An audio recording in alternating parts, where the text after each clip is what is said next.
Hello there everybody, this is Peter Beckenham, the Village Marketer, and as always coming to you from my little Thai village way up near the Cambodian border. I'm the guy that helps you sell your stuff, right? So I look forward to you joining with me today, and my topic for today is 7 tips to get more clients in tough times, right?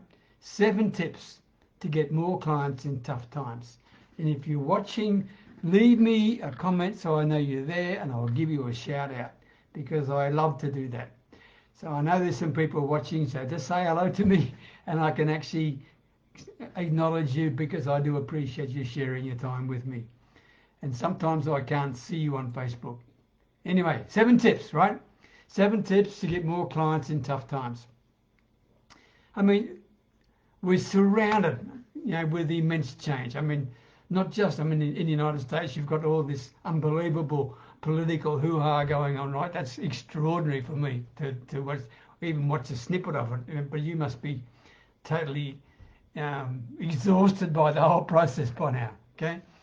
But we're going through immense change, okay? And it's not just political, but economic and a whole lot of other things. And Will, hello mate, thank you very much. Good to see you, Will Banks. Good man, Will Banks. We're going through a whole lot of transitions and transformations and changes. And Jeffrey Charles, love the jumper, thanks. By the way, everybody, Will Banks is the person you should reach out to and talk to because he has got some expertise and wisdom that will blow you away. Hope you don't mind me saying that, Will. Please connect with him. He's as busy as all heck, right? So give him a chance to get back to you. And as far as if you've got a website, okay, this is the free promotion for you, Jeffrey. If you've got a website, okay, and you're not getting the action you want from it, reach out to Jeff. Reach out to him, Jeff Charles. There he is. He's just commented on this video here, right? Reach out to him because I'll guarantee you he can find things on your website that will get you more business. Guarantee you that. But that's got absolutely nothing to do with what I want to talk about today. Okay? So, is there anyone else I've missed so far? Hang on. Myra. Hello, Myra. Good to see you. Thank you very much indeed. All right. So let me get back to what I'm supposed to be talking about. Okay? 7 tips. All right? In this world, there are some people who are struggling. They're running a business, whether it's online or offline, who cares, right? But they're like this. They're just struggling to keep their head above the water. They're really struggling. They're working like hard. They're working their butts off, right? But they're struggling like mad. On the other hand, there's a smaller group of people in this day and age of COVID and business closures and fear and uncertainty and all that and political unrest that are making a fortune. What's the difference between these 2 groups? You've got to think this out. Yvonne, hello there, Yvonne. Thank you very much for joining me. Lovely to see you. Always appreciate you coming along. What's the difference between these 2 groups? Well, I'm going to give you 7 tips, right? And to be quite frank with you, one of them is to be transparent. So I'm going to give you this right up front. I didn't know what I was going to say until 5 minutes ago, right? I didn't have a clue. I've been busy today. I wanted to give you this message about getting clients in tough times, but I didn't plan what I was going to say to you. So I'm just going to roll with it, okay? The first thing I'm suggesting is this. Don't be bloody predictable, okay? If you're a marketer, please don't be predictable. Be different. Try and be different. People will expect you to do things and they'll try to pigeonhole you and put you in a box, right? Well, if you want to get their attention, and I'm talking about getting clients in tough times, right? Then be different. And the way to be different is to be creative. And the way to be creative, one way, and this might scare the pants off you, but one way is to be totally vulnerable. Think about that. Totally vulnerable. And what I mean by that is this. When you're having a conversation with a potential client, you might call it a discovery call or a strategy session or a sales conversation. Doesn't matter what you call it, right? The bottom line is this. When you're having that conversation with them, right, what you need to be able to do is to get them to feel that you are interested in them, but more important than that is to get them to clarify to themselves that they actually should be talking to you in the first place. In other words, be different. And what that leads into is, how do you say this? Disqualify people. Don't be everybody's mate. Don't be available to everybody. Make people jump through a hoop to get to you. I mean, for example, use an application form to get on an appointment with you. Try that out. Or when you're having a conversation with them. And one of the things that a lot of people really come up hard against, especially in these times of COVID problems, is when they mention the word price or the fee structure or the cost. And I think, oh, good, I'm scared about even asking about this, right? When they do that, is anyone missing? Mary, thank you. Thanks for joining me. Thank you very much indeed. Penny Kennedy, good morning to you. When they do that, they freeze, all right? Here's a suggestion for you. Do not walk away from the value of your services, the price you charge, the fee that you charge, whatever it may be. Instead, have this conversation with them. Tell me, and I'll pick someone out here, okay? Who can it be? Yvonne Jones, okay? Yvonne Jones, who is the Queen of Customer Service. Yvonne, tell me something. Why should I work with you rather than all the applications I've got? Please convince me why I should work with you. And this is a way to be different. This is a way for them to think, wow, what's going on here? You may have even mentioned the price. And you can say to them quite simply, look, let me share this with you. Yvonne, if you can convince me that I am the person that is right for you and that I should pick you rather than any other applications I've got to work with. If you can convince me of that, then I will make sure that I will put the fee structure in a way that is well in your budget so you can work it out. Have we got a deal on that? That's how you should do it. Is that being different? Absolutely, it's being different, right? And all of a sudden you're putting them in a situation when they're trying to convince themselves that they should work with you rather than you trying to reach out and browbeat them. Anyway, I want to get on a bit of a sermon about that. Next one, help people to make a buying decision that's best for them. Stop trying to close them. I mean, I was taught, ABC, always be closing. That's last century stuff. Don't do that. Don't do that, okay? By all means, you need to get the client to feel the pain and to sit in the pain, okay? Mitali, thanks for joining. Mitali, by the way, is a book mentor. If you want to make your way in the world, get hold of her. She'll show you, if you have a problem with what I'm talking about in sales, she'll show you how to overcome the problem by using a published book and leveraging it. Anyway, there you go, Mitali. I lost my place. Oh, yeah. Now, stop trying to close. Show people how to make the best buying decision for them. If you do that, you are serving them. And when you serve your customer, when you serve your potential client, they know it, they feel it, they experience, and it's something that they will also always remember. Always remember, okay? Make them feel that you are different. Make them feel that you truly are authentic. And when you are being authentic and when you're being transparent, you've got to show that you're vulnerable. And the way to show that you're vulnerable, which I alluded to earlier, and I forgot to get back to it because I was too busy talking to people who are joining me on the live, to be vulnerable is to show them that you're ordinary. In other words, that you've been where they are right now. That you know what it's like to have the problem they've got, or the pain that they've got, or the desires that they've got. Be ordinary, okay? Secondly, be extraordinary. In other words, you've been there and done that, but also you've solved the problem of how to do it, okay? If you can combine those two factors together in any conversation you're having with somebody, I will guarantee you've got their attention. Next, never ask this question. Write it down. Here's the old school teacher coming at me, right? Please write this down. Thank you, Yvonne. Is it brilliant? Oh, I'm so pleased it was brilliant. I'm having a good night tonight. This is what I'm suggesting you do. Never ask this. I'd like to learn more about your business. Do not ever ask that question to anybody. I mean, that's really going to, excuse the French, but that's really going to piss them off, right? That's your job. Your job is to research them before you even talk to them. I mean, I bet you've had people who've reached out to you and send you friend requests on Facebook, for example, or connection requests on LinkedIn. And the very first thing they ask you is, say, tell me, what do you do? I mean, that just blows me away with it. If I accept a friend request and someone asks me that question, I just simply say to them, you reached out to me, you read my profile, you work it out. That's what I tell them.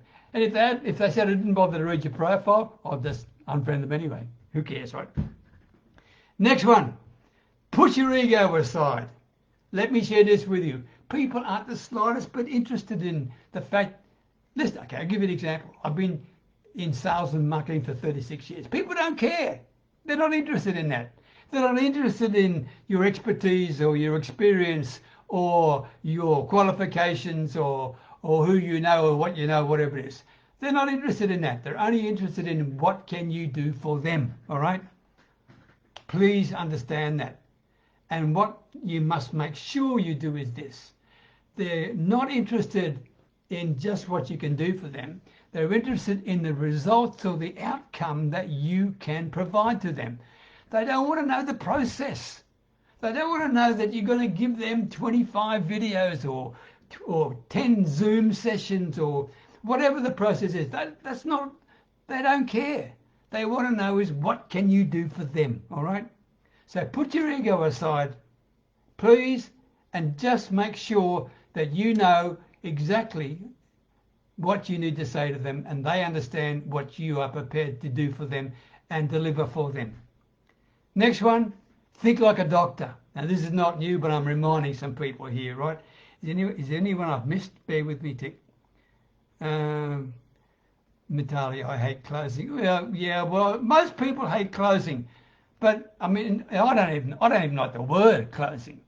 But you can help people make the best buying decision for themselves, and it's the same result, but you come in from a different angle, right? I think you understand it, Mitali. I know you do. All right. Think like a doctor. In other words, diagnose before you subscribe. And to do that, you've got to ask questions. Now, I'm not going to sit here and tell you a whole lot of questions. I mean, that's part of a whole lot of training. But I'll give you a clue. Go to Google. Here's a really good way to get started. If you are unsure about the type of questions you should be asking a potential client to get them interested in you and to get them to listen to you and to get them to learn to know, like, trust and respect you, Google Tony Robbins, right? And Google this. Let me read it down. I wrote it down somewhere. 5 questions to ask when times are tough. Google that. I can tell you, this is, by the way, this is my journal, right? This is another thing you should do. Keep a journal. It's so important. Record what happens, what your thoughts and feelings and reactions were, and what you did that day and what you plan to do tomorrow. But in every journal, I've got this. Do you see that? There it is. 5 questions to ask when times are tough. Tony Robbins. And every time I fill up a journal, I just take it out, okay, and stick it in a new one. That's what I do, okay? So, that last bit, I've gone too long. Last bit. Know what to say in the first few minutes of any conversation you're having with somebody. Know what you're going to say.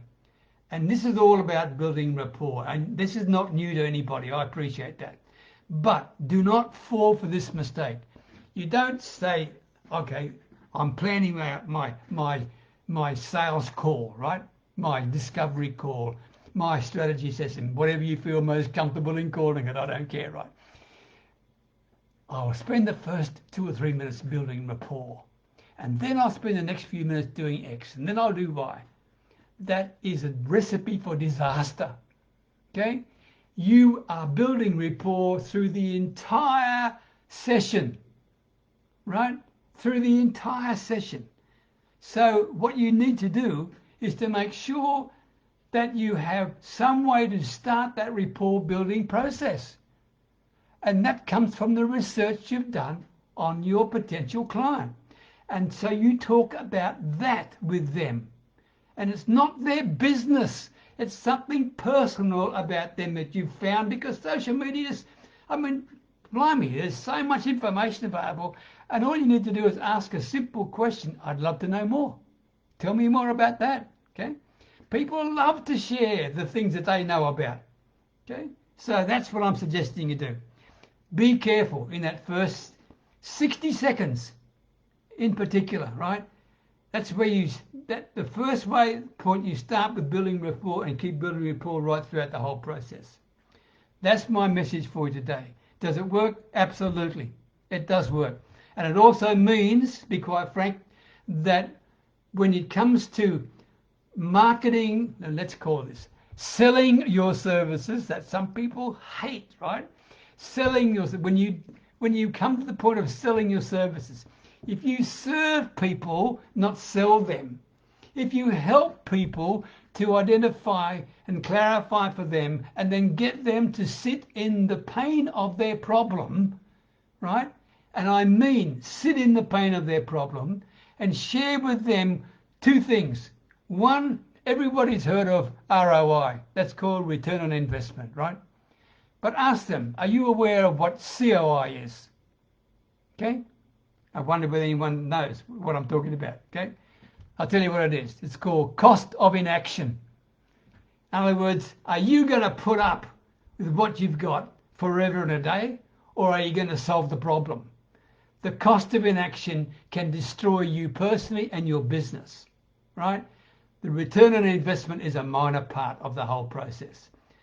Keep that in mind when you're talking to people. Here is my call to action, okay? And I'll get off my soapbox. My call to action is this. Message me if you're interested in this.